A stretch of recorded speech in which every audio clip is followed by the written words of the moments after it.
People don't confuse actors with gangsters by accident. That kind of mistake only happens when the performance feels too real. That's why, for over 2 decades, one question has followed Denzel Washington everywhere he goes, spoken directly. Were you really like that? October 19, 2007. American Gangster opens in theaters across the United States. By the end of the first weekend, the reviews are unanimous. Not even about the true story, they're about Frank Lucas. And more specifically, about the man playing him. Denzel Washington. Frank Lucas doesn't shout. He doesn't explain himself.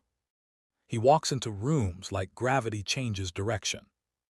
And audiences don't just watch him, they lean forward. Because everyone recognizes that kind of power. The terrifying kind that doesn't need permission. Within days, the narrative forms. Denzel didn't act that role. He pulled it from somewhere real. You don't play men like that unless you've known them. And in a way, they were right. Just not in the way they thought. Because Denzel Washington was never a gangster. But he knew them, he watched them, he grew up beside them. And more importantly, he chose not to become one. Denzel Hayes Washington Jr. was born on December 28, 1954, in Mount Vernon, New York. Mount Vernon in the 1960s was close enough to Harlem to feel the pressure, and far enough to pretend you could escape it. His father, Denzel Hayes Washington Sr., worked for the New York City Water Department and preached as a Pentecostal minister. A man of discipline, rules, structure. His mother, Lenny's Lynn Lowe, ran beauty salons, a place where people talked freely. Two worlds, order and chaos. When Denzel was 14 years old, those worlds collided. His parents divorced, and the foundation cracked. Around the same time, the streets started calling louder. The boys he ran with weren't evil. They were funny, loyal, alive, but they were drifting fast. Years later, Denzel would say something chillingly simple. The guys I was hanging out with, my running buddies, they've done about 40 years combined in prison. 40 years. Denzel didn't exaggerate, he escaped. They didn't. His mother saw it coming before he did. She didn't argue. She sent him to Oakland Military Academy. Not as punishment, but as a rescue.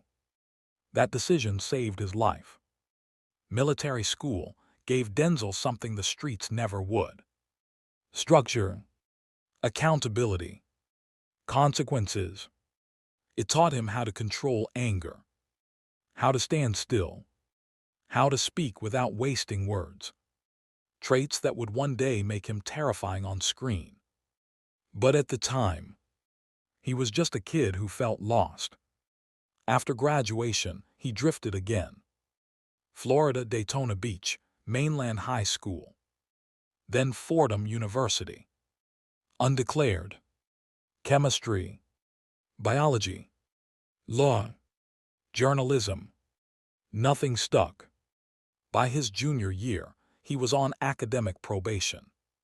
Failing, directionless, nowhere near greatness. And that's when something strange happened. Something that didn't make sense yet. Back in his mother's beauty parlor, a woman stopped him, looked at him closely, and spoke words Denzel would never forget. She told him, "You are going to travel the world. You are going to speak to millions of people. And you are going to do great things." At the time, he dismissed it. He was flunking out of school. Greatness felt impossible. But destiny has a way of waiting. Soon after, Denzel took a summer job at Camp Sloan YMCA in Connecticut. One night, the counselors put on a talent show. For the kids, nothing serious. No audience. No pressure. Just fun. Denzel got on stage. And something clicked. For the first time, he felt focused, still, present, alive in a way the streets never gave him. That moment changed everything. Denzel didn't grow up pretending the streets didn't exist. He grew up watching them work. Mount Vernon wasn't a movie set. It was a proving ground. You learned early who had power, who had reputation, and who didn't need to say much at all. Those men existed everywhere Denzel looked. On corners, in hallways, outside barbershops and bodegas. They weren't always violent, but they were always watching. That's the detail most people miss. Real street power isn't loud, it observes. And as a teenager, Denzel learned that lesson long before he ever stepped on a stage. At 11 or 12 years old, he was already working. Sweeping barber shops, running errands, doing whatever put a few dollars in his pocket. After school, he spent hours at the boys' club of Mount Vernon. Basketball, conversation, competition. This was where alliances formed, where futures quietly split. Some boys went home. Others stayed out longer. Those were the ones who disappeared later. Denzel stayed close enough to see it, close enough to understand the rhythm, but not close enough to drown in it. That balance wasn't accidental. It was survival. Years later, when asked how he plays criminals so convincingly, Denzel didn't talk about method acting. He said, "I had one foot in the streets, but I ain't no killer." That sentence was a confession of proximity. Because proximity teaches things books never will. It teaches how men size each other up without speaking, how silence can end conversations, how fear travels faster than violence. Denzel absorbed all of it. And then he walked away. Military school didn't just give him discipline. It gave him distance. And distance creates clarity. From there, he could finally see what the streets really offered. Short money, long consequences, temporary respect, permanent loss. By the time he returned to civilian life, something had changed. He wasn't chasing approval anymore. He was searching for direction. Fordham University gave him freedom. Too much freedom at first. He drifted, changed majors like outfits. Nothing held him. And then came failure. Academic probation. The word hit harder than any punishment. Because it forced honesty. That's when the prophecy came back to him. The woman in his mother's beauty parlor. You will speak to millions. At the time, it felt ridiculous. Now, it felt unfinished. Camp Sloan lit the fuse. But Fordham gave him the tools. He returned to school with purpose. Auditioned for plays. Got cast. Then cast again. Then trusted with lead roles. Othello. The Emperor Jones. Men of power. Men of rage. Men walking the line between control and destruction. Roles most young actors couldn't handle. But Denzel didn't play them loud. He played them contained. Like someone who understood what happened when restraint broke. In 1977, he graduated with a bachelor's degree in drama and journalism. 2 disciplines. One for truth. One for performance. That combination would define his career. Graduate school followed. The American Conservatory Theater in San Francisco. Elite. Demanding. Unforgiving. But Denzel didn't stay long. Hollywood was already calling. His first on-screen role came in 1977 in the made-for-TV movie Wilma. Nothing flashy. But it was real. And on that set, something else happened. Something permanent. He met Pauletta Pearson. Quiet, brilliant, grounded, not impressed by potential, only by character. While other actors chased roles, parties, and attention, Denzel chased structure, and Pauletta became part of that structure because he'd already seen how men like him fell apart. Men with talent, men with charm, men with no anchor. The streets swallowed them. Hollywood swallowed them faster. In 1981, his off-Broadway performance in A Soldier's Play earned him an Obie Award. Recognition, momentum, proof. Then came television. In 1982, Denzel was cast as Dr. Philip Chandler on St. Elsewhere, a hospital drama, a steady paycheck, 6 seasons. Millions of Americans invited him into their homes every week. And slowly, the country started to trust him, but while fame grew, so did temptation. Denzel watched peers implode. Drugs, egos, shortcuts, and he remembered Mount Vernon. Remembered the boys who thought they were untouchable, until they were. So in 1983, before superstardom, before Oscars, he did something radical. He got married. On June 25, 1983, Denzel Washington married Pauletta Pearson. That decision changed everything. Because from that point on, every role had consequences. Every choice had weight.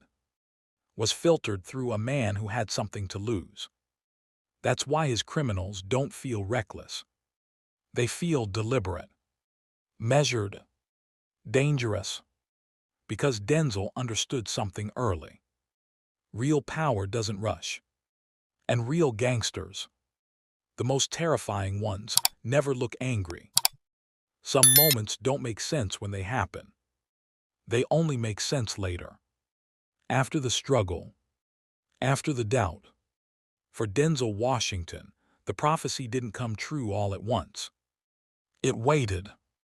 When he married Pauletta in 1983, Denzel wasn't rich. He wasn't powerful, he was working. Grinding.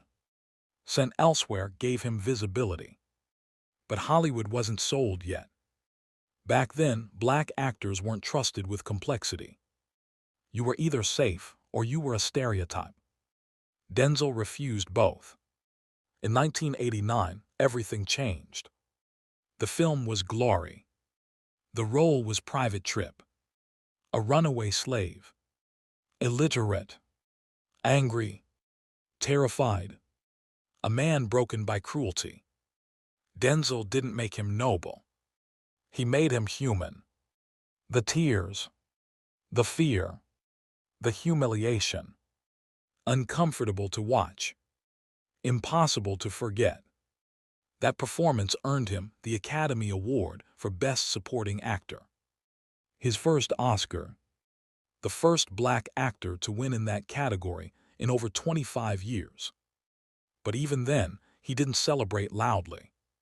He went home. Because the prophecy wasn't about awards. It was about reach. You will speak to millions. And the next role would do exactly that. In 1992, Denzel became Malcolm X. A full transformation. Voice, posture, intellect, fire. A man evolving in real time. From criminal to radical to thinker. Denzel understood Malcolm because he understood what happens when men grow up surrounded by pressure. That performance didn't just change Denzel's career. It changed how Hollywood saw black leading men. Complex, dangerous, brilliant. And suddenly, the industry realized something. Denzel could play authority, earned power. The kind men respect without explanation. The 1990s followed with momentum.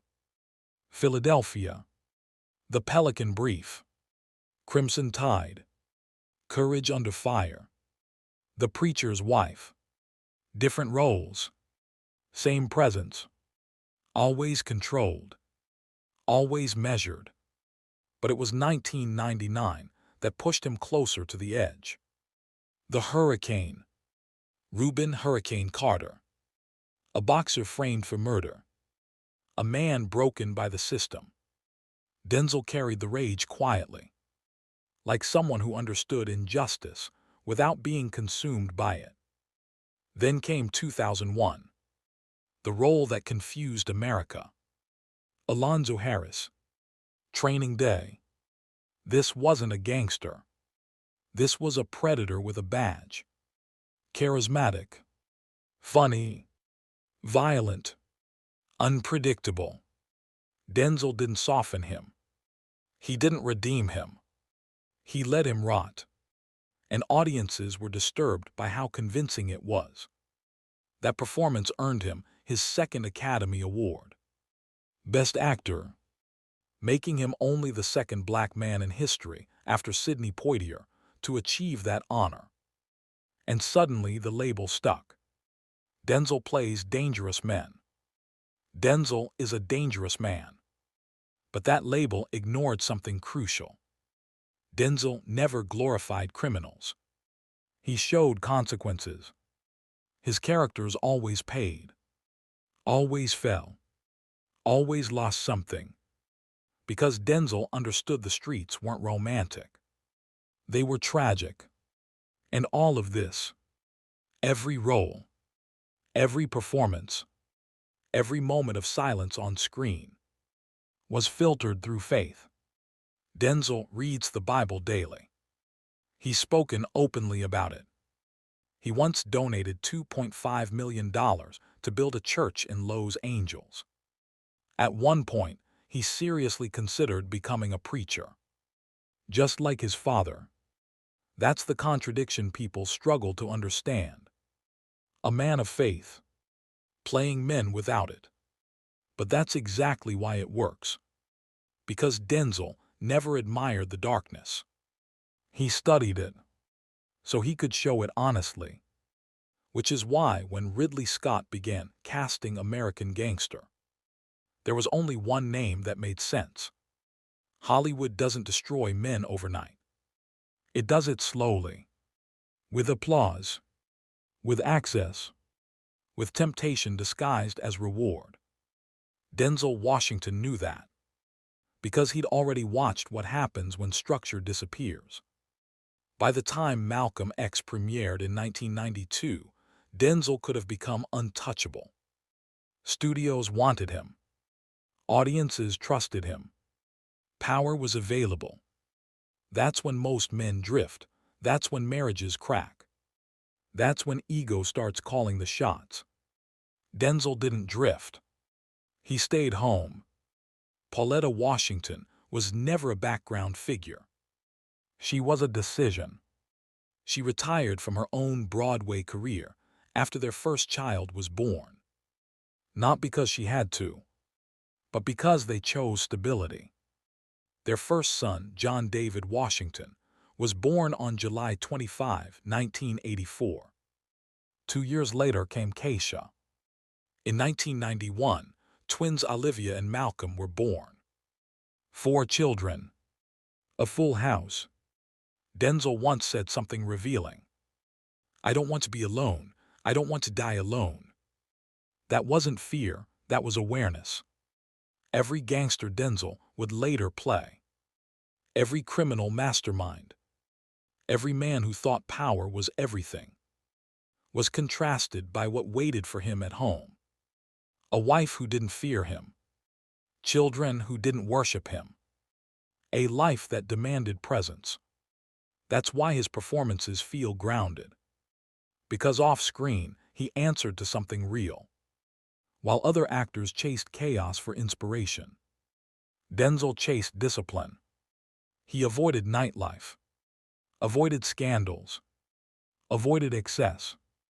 Not because he was perfect, but because he'd already seen where those roads led. The streets taught him how men fall. Marriage taught him how men stand. As his career accelerated through the late 1990s and early 2000s, something else became clear. Directors didn't just want Denzel's talent. They wanted his authority. Because when Denzel plays power, it doesn't look borrowed. It looks earned. And that brings us to Frank Lucas. When Ridley Scott began developing American Gangster, the challenge wasn't violence. It was restraint. Frank Lucas wasn't loud. He wasn't flashy. He didn't announce himself. He watched. He waited. He moved when the moment was right. Denzel studied the real Frank Lucas. His silences. How he sat. How he paused. How he never rushed words. Frank Lucas once said, "The loudest one in the room is the weakest one." Denzel understood that instinctively, because he'd grown up watching men who survived by knowing when not to speak. But Denzel also understood something Frank Lucas never did. Power without principle destroys itself. That's why Denzel's Frank Lucas never feels glamorous. He feels isolated, cold, alone, because that's the cost. On set, crew members noticed something. Denzel didn't intimidate by force. He intimidated by stillness. The room changed when he stopped talking. And yet, when the cameras stopped rolling, he went home, to his wife, to his children, to his faith. That separation mattered, because men who live in darkness don't turn it off. Denzel could. American Gangster wasn't a celebration of crime. It was a warning. And Denzel made sure of that. Denzel knew this wasn't training day. No explosive monologues. No swagger for the sake of swagger. To prepare, Denzel didn't just read scripts. How long Frank waited before answering. How he watched people more than he spoke to them. How he dressed plainly while sitting next to millionaires dripping in flash. Frank Lucas once said, Denzel built the entire character around Frank Lucas' famous sentence that says, "The loudest one in the room is the weakest one." Denzel also spent time listening to interviews from real narcotics agents. Not to learn how cops talk, but to understand how criminals think when they believe they're smarter than everyone else. And then there was the heroin operation. The infamous Blue Magic. Frank Lucas bypassed the Italian mafia. He cut directly to Southeast Asia. Smuggled heroin inside the coffins of dead American soldiers during the Vietnam War. A brutal, efficient system. No middlemen. Maximum profit. Denzel didn't glorify that. He played it cold. Because evil rarely announces itself. It runs like a business. One of the most telling scenes in American Gangster isn't violent at all. It's when Frank executes his own cousin in public. No shouting, no hesitation, just a decision. Denzel later explained that moment wasn't about rage. It was about principle. Frank believed order had to be maintained, even if it meant destroying blood. That's why the scene lands so hard. There's no pleasure in it. Only consequence. Real gangsters noticed. Former criminals said Denzel didn't play Frank like a movie villain. He played him like a man who thought he was right. And that's what made it terrifying, but here's the distinction. Denzel never lost himself in Frank Lucas, because Denzel knew who he was when the cameras stopped. A husband, a father, a believer. He once said in an interview, "I had one foot in the streets, but I ain't no killer." Denzel had seen men go all the way. He chose not to. That choice is why his performance carries weight. Because he understands temptation without worshiping it. American Gangster became one of the defining crime films of its era, not because of shootouts, but because of restraint, because of stillness, because of control. And that brings us to the contrast that defines Denzel Washington. He plays gangsters so well because he never became one. At some point, talent stops being enough. Hollywood is filled with gifted men who burned out, flamed up, or vanished. Denzel Washington wasn't, and the reason isn't luck. It's faith. Long before awards, before premieres, before power, Denzel believed his life was assigned. He reads the Bible every day. He once said, "Put God first in everything you do." Not as a slogan, as a rule. That discipline shaped his choices. Not just spiritually, professionally. Denzel turned down roles that compromised his values. Roles that glorified chaos without consequence. Roles that didn't say anything meaningful about the human condition. When he accepted a role, it wasn't because it paid the most. It was because it said something true. In 1989, he won his first Academy Award for Glory. Best Supporting Actor. A turning point. In 2001, he became the second black man in history to win the Academy Award for Best Actor. Training Day. Following in the footsteps of Sidney Poitier. That moment mattered. Not because of the trophy, but because of what it represented. Longevity. Respect. Consistency. Yet even as Hollywood crowned him, Denzel never crowned himself. He donated $2.5 million to help build a church in Los Angeles. He seriously considered becoming a preacher, just like his father. And in many ways, he became one, just not from a pulpit. Every performance carried a message, every character a lesson, even the villains. That's why Denzel's gangsters feel different. They aren't cool. They're cautionary. Frank Lucas, Alonzo Harris, Man on Fire's Creasy, even Macbeth. Men with power, men with conviction, men undone by choices. Denzel understood something early. Talent opens doors. Character keeps them open. Now look at his legacy. His son John David Washington is a leading man. Not because of nepotism, because of preparation. He once told his children, "If you want something, earn it." And that philosophy worked. John David starred in Black KK Klansman, Tenet, Malcolm and Marie. Standing on his own, Denzel didn't just build a career. He built a lineage. He outlasted trends. While others chased fame, Denzel chased purpose.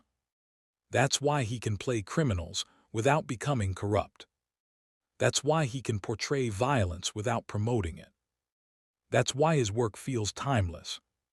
Because at the center of everything is a man who knew where he came from and where he was going.